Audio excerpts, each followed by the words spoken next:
Heboh Nita Gunawan disebut sangat mirip dengan Agnes Mo, sempat diisukan jadi selingkuhan Raffi Ahmad.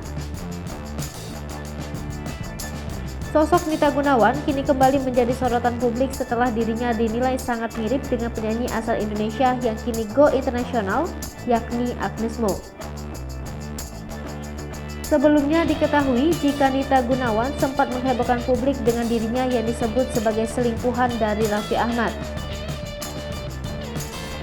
Namun, setelah rumor tersebut berlalu, Nita Gunawan tetap mencuri perhatian masyarakat lantaran paras cantiknya yang disebut mirip dengan Agnes Monica.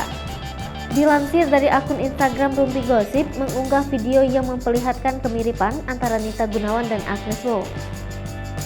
Dalam video tersebut terlihat sosok Nita Gunawan yang disandingkan dengan video Agnes Mo sehingga keduanya tampak memiliki kemiripan. Oleh sebab itu, sejumlah masyarakat mengungkapkan jika Nita Gunawan dapat mengobati kerinduan dengan sosok Agnes Mo yang berada jauh dari Indonesia. Namun sosok Nita Gunawan disebut mirip dengan paras Agnes Mo saat dirinya masih muda. Pasalnya kini Agnes Mo terlihat kerap tampil dengan bergaya layaknya selebriti luar negeri.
Hai pemirsa Sri Popo TV, jangan lupa komen, like, dan subscribe, serta tonton terus berita-berita terupdate lainnya